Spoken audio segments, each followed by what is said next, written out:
I'm in the middle of cleaning up my shop and repainting the walls.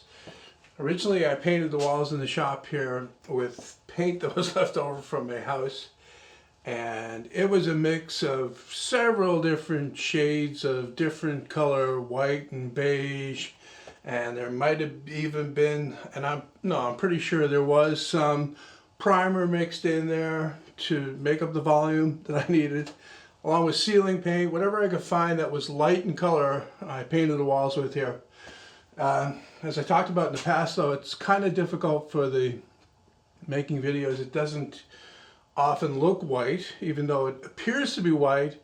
It doesn't turn out that way in the camera, so I'm painting it all white, pure white now. I've got one coat on over here in this area. I need to do another coat and work my way down this wall. I've already got that wall over there completely done, 2 coats.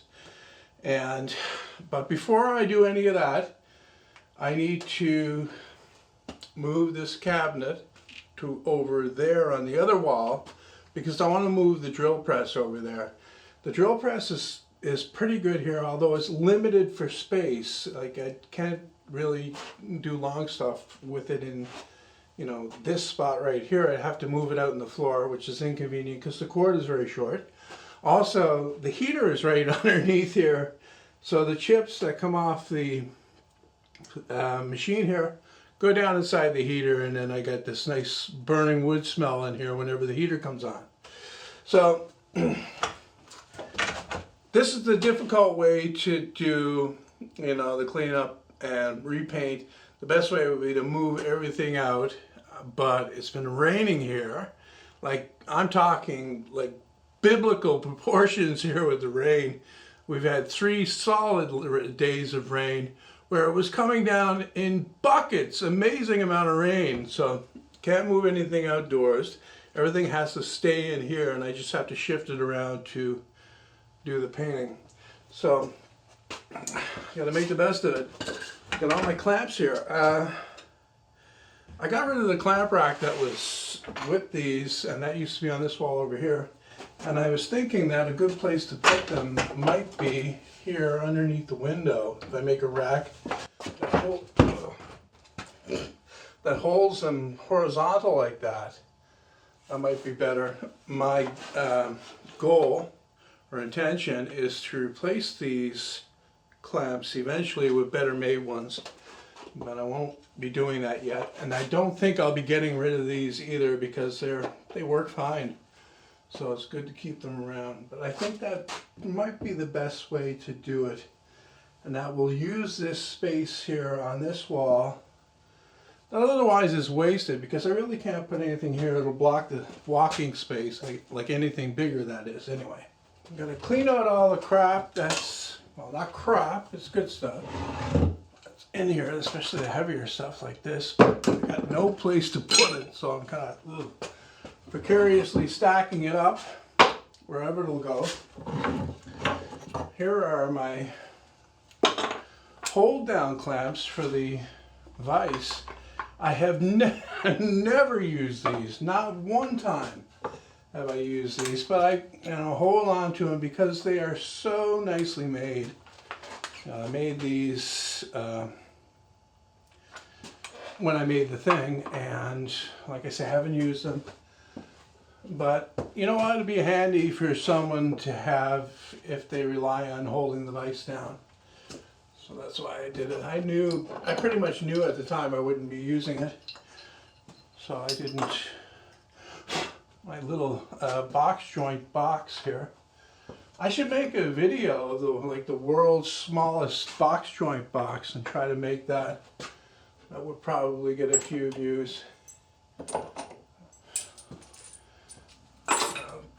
Kids these days, they like that kind of video. Even though, the more useless the project is, the more views it'll get, basically.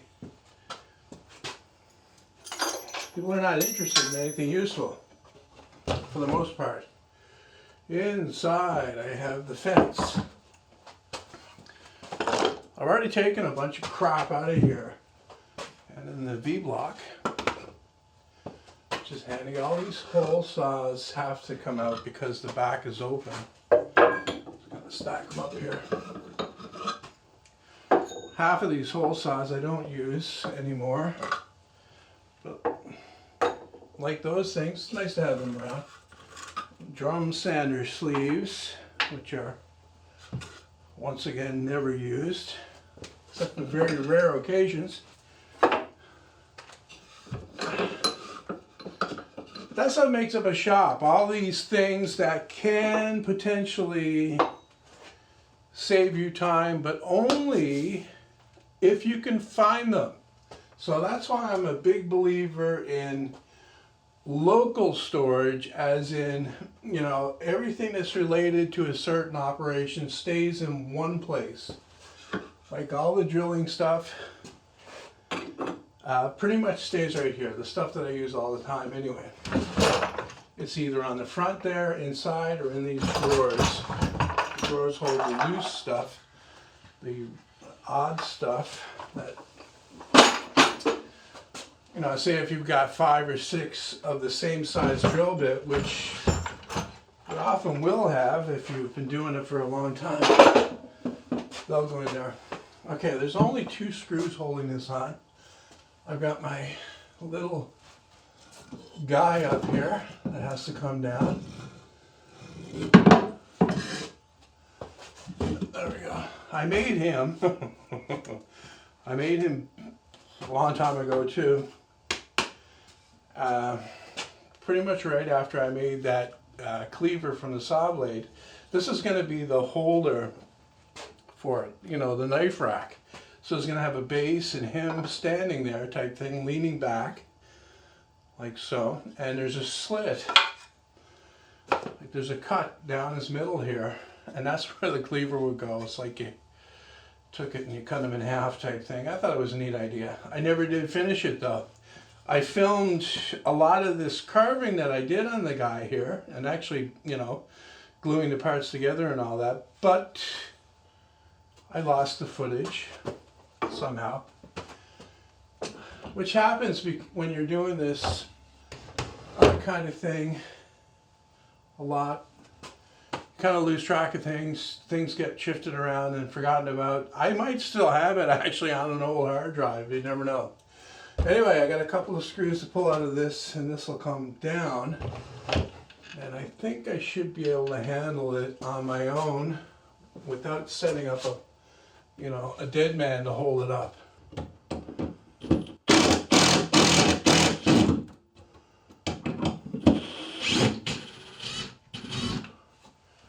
That's one screw. Make sure it's not stuck. Because you know what? I painted around this damn thing, I think. Anyway.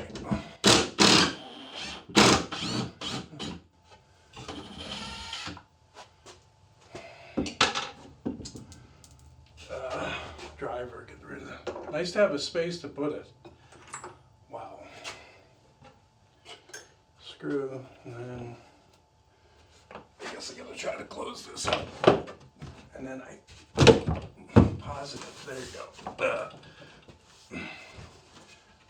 Wow, the holding power of the paint. Look at the paint's holding that up there. Oh, not anymore.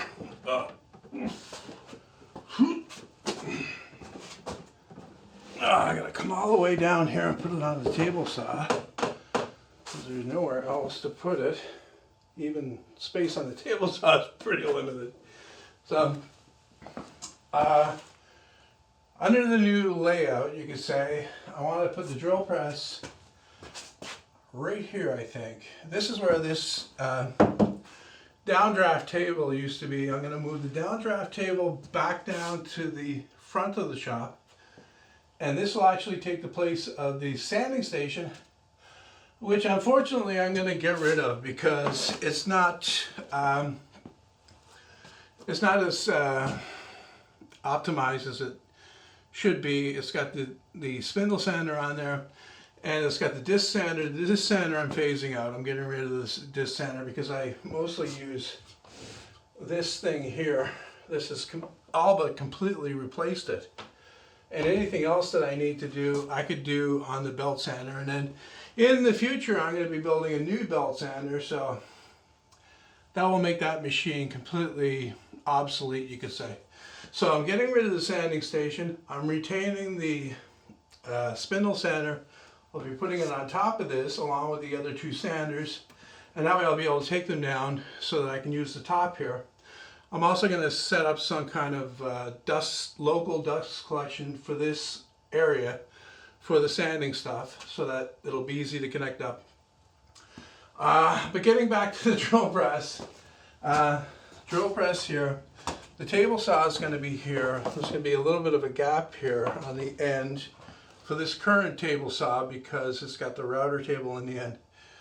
When I build a new table saw, it's going to go right to the wall here, I do believe, because the router table will have to move over inside the miter saw cabinet. What else? So the cabinet. Where am I going to put the cabinet? So if the drill press is here, I think the best place for the cabinet, I'm more used to reaching this way, but if I put it here, then it has to go above this outlet. And that was a problem over there. I had the same issue. I had to go above the outlet and then put it up higher than ideal. So I'm thinking that if I have the drill press a little further down and the cabinet here, I never go in through here. I never use this to walk around the workbench type thing. I'll always go from the other direction. I think that'll be handier, and that'll give me space underneath to put something else, maybe even the spindle sander eventually on a cart, because that's how I envision that.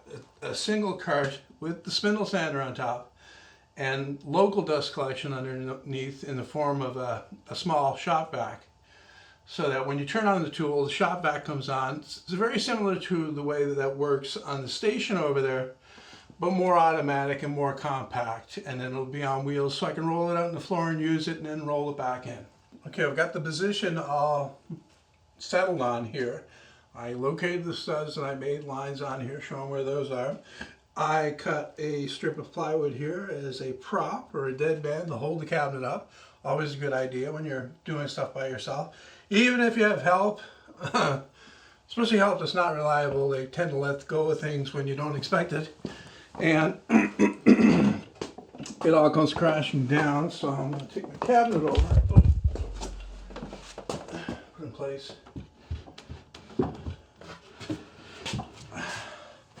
And you can see this is the correct height here.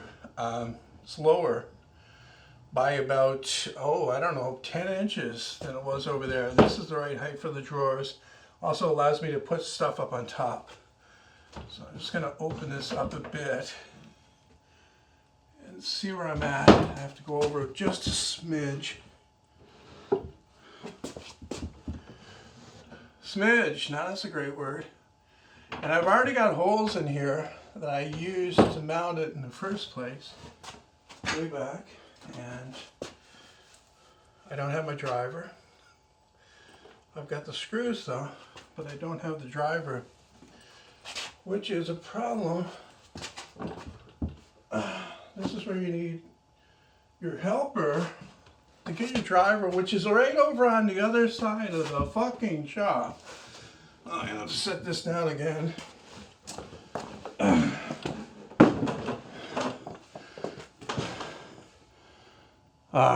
Okay.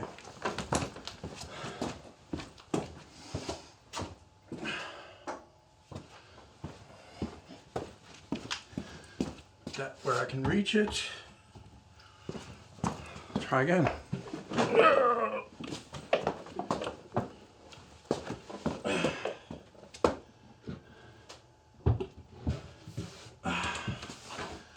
Okay.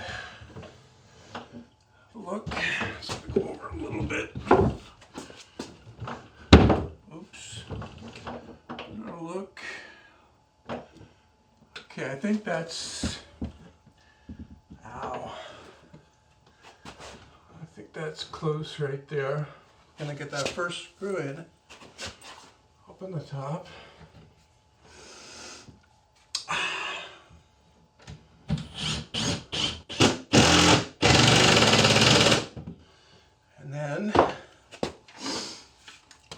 check it for plumb. That's what this is called, folks. When you use the level vertically like this, it's called plumb. Not level. Level is horizontal. So remember that rule and live it, or I'll be coming after you. Okay. That looks close enough. Close enough is good enough, I think. Okay. If I had my time back, this entire shop on the inside would not be drywall. It would be plywood.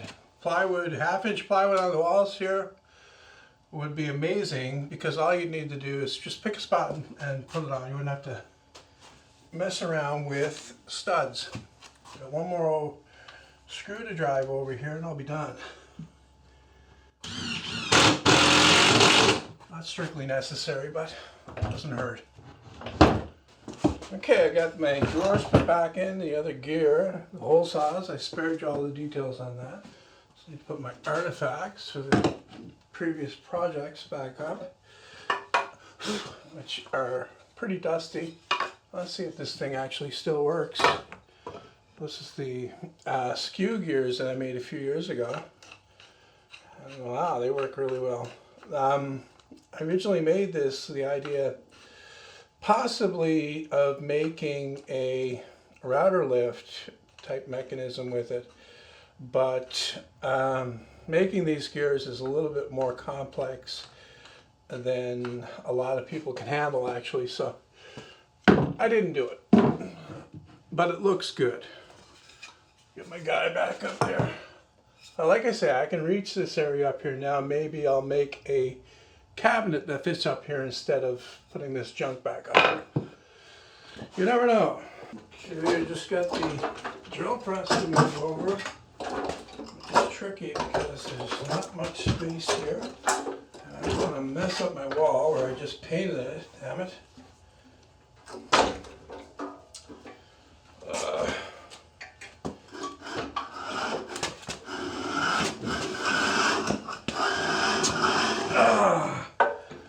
Pull it out of there like a drunken buddy. Man, this thing is pretty dirty, and the rock down here is bent all to hell. Another reason why I want to get rid of this crank arrangement here. The rock keeps bending. I have to take it out and re-bend it every couple of months. Okay. So, yeah, that's basically where it'll go. Get a little further now. It looks pretty good. Okay, I just cleaned off the top of my table saw. Cord for the router up on top again. And I'll move that over here as well.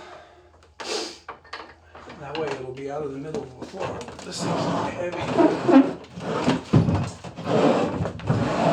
You recall the way I built this, the concrete top from my old table saw is down in the bottom, just to make it inconvenient to move, basically. Okay, I think that's enough space between it and the thing. Okay, I just moved the lathe over here. I think this is the best place to put it, actually, in the shop, because it's basically a dead space here. I was using this area to store sheet goods and random bits of lumber, and of course you know how messy that looks, so this cleans it up nicely. I can leave this here. It doesn't take up a lot of space. Doesn't take up a lot of doesn't take up a lot of space, and it doesn't interfere with the table saw, so that's a good thing. And I can possibly build a cabinet above to put the wood turning tools that I don't have. So I'm going to wrap this one up here, but before I go, I want to say a little bit about this channel, in particular this type of video. You won't be seeing this type of video on this channel anymore. I'm going to be devoting this channel to all of my serious woodworking content from now on. So this will become my main woodworking channel. This type of video, where I randomly do something in the shop and you get to spend some quality time with me, will be happening on my newly set up third woodworking channel, I guess you could say. It's called the I Build a Scrap Bin channel, and there's already a bunch of stuff there. If you're not familiar with that, there's a link to it in the description. I urge you to go check that one out as well. But like I say, if you want the woodworking content only, and no messing around, fooling around, puttering around the shop, just straight to the goods, project builds type thing, this is the place to be, because there's going to be a lot coming up. I'll also, I'm not going to stop doing the multi-part builds. In fact, I've got the big one coming up where I build the new table saw, and that'll all be happening on this channel.